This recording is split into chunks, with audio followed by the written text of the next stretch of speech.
we got some new details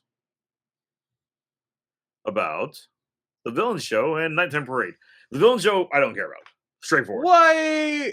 What is this for? This is the show that replaced Lightning McQueen in Florida. Do you know what he's talking about? Hollywood Studios. Oh, The little race simulator show. oh yeah. That's what that show is. Okay, But we do need to talk about it for a second. that stage looks cool. The stage does look cool. It will never be this full, except for maybe the first never. 2 days. 2025. Also, the room's not that big. This coming from the Disney Parks blog. 2025 is here. Since one of my New Year's resolution is to make, I don't care. Let's start with Disney Hollywood Studios, where work is well underway on Disney villains Unfairly Ever After, an all new show starring your favorite Disney villains.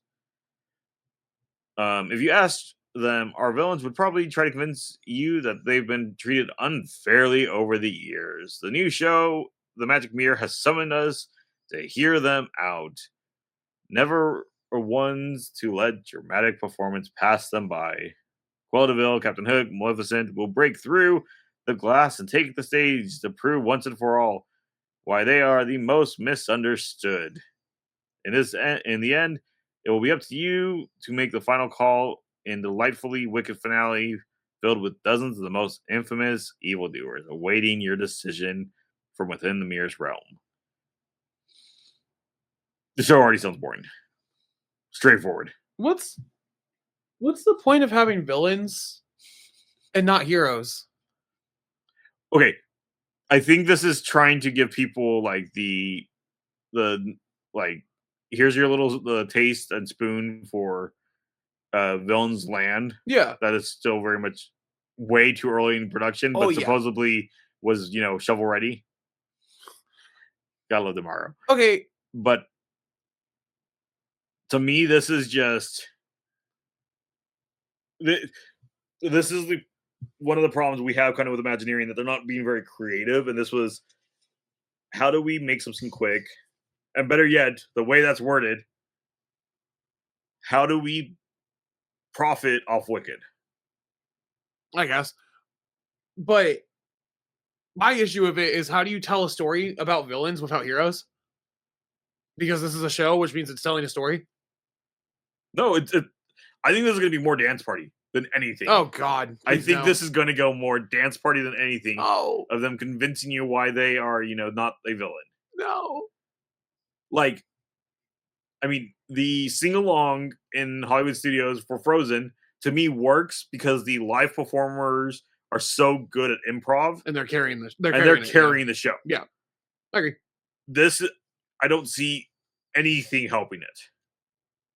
This is just, you want villains here. Here's villains. Yeah, basically. In a corner of the park that nobody goes to. So nobody's going to go to it. What do you mean? It's right next to Rocky Roller Coaster. I was going to call it Aerosmith. Correct. But nobody goes past it. No. Why would I? And on top of that, when this opens, Rocket Roller Coaster is probably going to be closed for the Muppet installation. Is that real? Is that... I brought it out of my memory. That's real, right? That is real. I'm okay with it. We'll see. We're losing Muppet Vision. I'm not okay with it. I don't care one way or another. I'm not okay with that. I think Dr. Teeth and the Electric Mayhem could be really, really funny on Rockin' Roller Coaster. No, so am I sad we're losing Aerosmith? A little bit.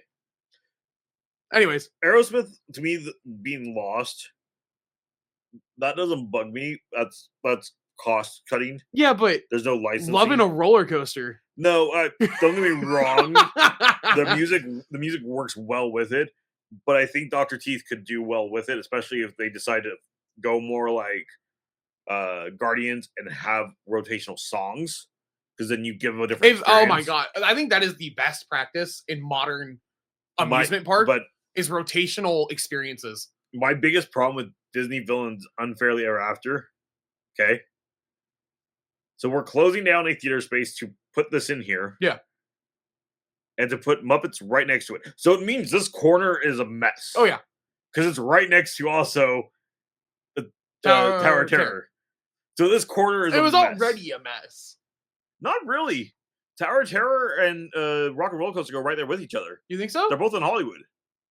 I guess, yeah. They're both taking place in One's just an Hollywood. abandoned hotel. Yeah, okay. Rock and Roller Coaster is just you went to a music studio to go see Aerosmith, and you jump on a limo to go to their concert. They're both in Hollywood. Okay, yeah, I'll give you that. If we were gonna add Dr. Teeth to Rock and Roller Coaster, We have to go to their recording studio. well, but which means If we literally just keep the exact same storyline, just switch out Aerosmith for Dr. Teeth and the Electric Mayhem, I'm okay with that. but see, if we're going into their studio, that means we're going into like the Muppet world. No, What? No, the Muppet world is our world, George. correct, but Muppet universe. Okay, does that make you feel better? Does that work The better? Muppet universe is our universe, George. Will you move the camera so it's on this side? So when you're staring at me, put One Piece in the background. One Piece. One Piece. Okay, please stop spinning the camera. Oh, the thing is too big. But if we had to close Monsters Inc. or close for Monsters Inc., which still to me makes no sense because what is a Muppet? Am I a man? You're talking to me. What is a Muppet? You're telling me. Muppet's a puppet. A puppet what? It's part of the name. It's part of the what a Muppet. It's part of the name Muppet. I don't know. Monster puppet. That is legitimately what Muppet is. Okay. So straightforward. You could have left Muppet Vision in Monsters, and you would have had no complaints. I mean, you would be complaining. No, Yeah, you would. no. If you left Muppet Vision there and you built the rest of that out, yeah, I'd be bummed like that. Pizza Rizzo's gone. But at the same time, at least Muppet Vision got to be saved in its theater. Yeah, But it still would fit the land. I don't think it would. I disagree. But okay, so you close that. You have a bigger theater. You have this big theater space that nobody goes to at the moment. I don't see anybody after the first 2 days. What if we just move? Go What if into we this. just picked it up and put moved it somewhere else? Exactly. Just put Muppet Vision there. Exactly. Like again, because you would have a bigger space. You could take the film and put more seats in there, but you also could enhance more what happens in the theater, like when the cannons go off and such. To me, that would have been a creative solution to keep people happy. Money. This is going to cost. Do you them think more money it's to going to lose cost them more? I mean, yeah, they'll need cast and money. And I think managers. I see all of these little like pictures around the area. You think all those are going to be animated? Those are all going to be screens. Those are all going to be monitors or projectors. This thing is going to cost ungodly for something that's going to tank.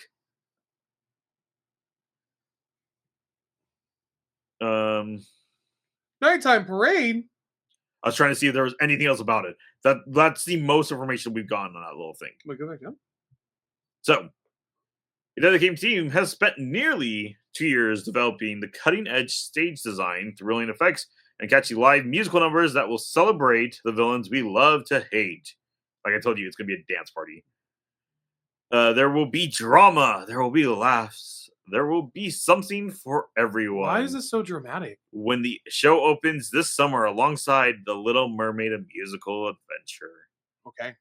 They're reopening Little Mermaid, but they're changing it slightly so they can change the name because it's a new show now. Oh, wow. We're not afraid of Epic Universe at all. No. No. Oh, we should be. We'll talk about that later. No, I mean Disney. Disney's not afraid of Consumers should be. Buyer beware. All right. This is the part that I actually care about. I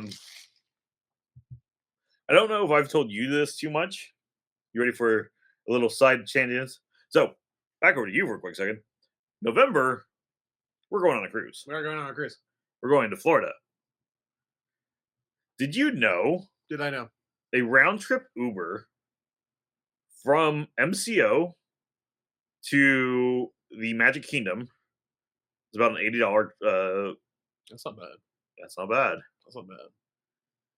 Did you know Don't tempt me with these things, George. on that day, a ticket to the Magic Kingdom, which of course is the most expensive park? Well, why would I go there? But keep going. Well, you might have a new show. It's $160. Nah. Okay. There's more that comes to another article. We some of us might be going to Magic Kingdom, depending on how Epic Universe is looking. You are Okay. welcome to join us if you want. Well, if I go to the Walt Disney World, I'm not going to Magic Kingdom. Remember, whatever you're spending money on, you have to make it worthwhile because you only get the one day. Yeah, I know. That's why I'm not going to Magic But- Kingdom. Well, Jamie hasn't been to Magic Kingdom, so Yeah, that's why I know. So, if you wanted to join us, you would be more than welcome to. Because a park hopper, you have to add like $100 to. It makes it totally not worth it. It'd be a $250. For you. Well, because on top of that, we talked about possibly. We'll get back to that. We'll get back to that because that connects to another. I know what you're article talking later. about now. Okay. So, anywho, what the reason we had to go on a tangent? I'm all for nighttime parades. I'm all for parades. So, switching gears to Magic Kingdom Park, a nod to the past with our eyes firmly set on the future, has become a bit of a motto with Disney creative team bringing Disney Starlight Dream the Night away. Go right ahead. As they prepare for this all-new nighttime parade for its debut this summer, the team is drawing inspiration from not only the rich history of nighttime parades at Magic Kingdom. Trust me, fellow parade lovers, there are a few Easter eggs, but also some of the Walt Disney Animation Studios' earliest animated features. So, what does your bad look for? The boring ones. Well, but it's The way I read that is like everything up to like Cinderella. I read it as Everything before the 2000s. honestly, I read this as we need a filler to say we're pulling from the Disney Animation Studios. Well, let's see. You're hiding the image. Actually, I didn't. Oh, never mind that one. This is the first of the images, so you already got Tiana. Yeah. Okay. Like this is a pretty float. Yeah, that's pretty. This is a pretty princess float. This gives me like reminiscence of like the electrical parade princess float, where they would dance on the up on top with all the lights, also above Yeah. all the regular street dancers. That's just weird. It's a Mary Blair image. Okay. Was a reference. I thought this image. was more concept art. Courtesy of Mary Blair and the Walt Disney Animation Research Library. Okay. This reference for the past will be on full display in the parade's recently revealed Princess Unit, which pays homage to Disney legends and artist Mary Blair's original concept art for Disney's animation Cinderella. I see. Anchored by gleaming fountains of light that overflows the illuminated a cosmic balloon that floats. The float is just one of the pieces of the constellation of classic and contemporary stories that make up this new parade. Moments from Disney animations, Moana, it makes a lot of money. Peter Pan, Frozen, makes a lot of money. Encanto, pretty okay. And more will unfold on the bed of starlights as the cascade floods Main Street, USA. The same 4 properties we've been using for 10 years now. Peter Pan has always sold and is very popular. Same 4 properties we've been using for 8 years. And the other 3 are extremely well with children. So yes. What did you want them to pull from live actions recently? No. I had to think of how to word that correctly. Okay. I want them to pull from good IPs. Anyone who sees a good parade knows the float is just one IPs. piece of the magic. That's why members of Disney Live Entertainment costuming team has been hard at work designing. We get a little glimpse of a piece. Okay. Ooh, blue. Hooray. No. Oh. Whoa. The hidden LEDs into the skirts. Oh, that's cool. And so that kind of gives me hope that they might actually be taking the time to think about it, because they're using the more mesh of the fabric to make the just basic LEDs look more like stars. Yeah, I like that. So using a blend of innovative lighting techniques and whimsical costume fabrics, the team is constructing each look to be kissed by starlight. When you look at the photo below, one of the prototype costume pieces for the parade, try to imagine it swirling down the parade route, layering of shimmering fabric, picking up the glow of the surrounding floats, each light twinkling in perfect synchronization with the music. Speaking of music, you know what? It's only January. I don't want to reveal too much because they have to be a tease. But what? They're they were gonna go. They're playing off the whole. We'll Oh, go. wait, is this official? This is official. Oh, this is official. Okay. This is Disney Parks blog. Okay, this is official. Yes. Okay. So this makes me excited. Yeah. If we can get this and not what happened to Magic Happens, that makes me excited. Yeah. If concept art becomes reality, then good on you, Disney. You're going in the right direction. Thoughts? Comments? I shared my thoughts and comments. I hate that we keep pulling from the same 4 IPs for every parade, every nighttime show. Well, I mean, but we do know from the Princess Float, when we were looking at it, that we did have Aurora, Tiana, and Belle also. So that does show that there are more, just the main flow, there are going to be big sections that are going to be focused on that. But, and there's no rhyme or reason for this thought, besides the fact, looking again back at Lexical Parade, which this would be, like they said, a little nod towards it. Think an LED lit Captain Hook ship. That'd be pretty cool. That'd be pretty cool. That'd be pretty cool. I'd be on board for that. And that would be a good like Easter egg nod that if you know Electrical Parade, you like, oh yeah, I recognize that, but it's updated for a modern audience. Yeah. Will they spend that money? Maybe. You think so? Are we afraid of Evan Universe enough? No, we're good. No, you gotta remember. We're not. Iger made it clear we're not the afraid. Things that have come out in the past 5 years. I don't think I added it, but I was considering adding the wedding hall onto this one. We got to see it lit up and actually being used for a festival. Wow. They legitimately just took the costumes and the props from D23 for Disney on Broadway and just put them somewhere else, put them there with lighting. That was the big spectacular. They could have done it anywhere, but oh yeah, I mean, it was used. Being used. It's the tax write-off. It's not necessarily a tax write-off. No, that's just the whole building's a loss at this point.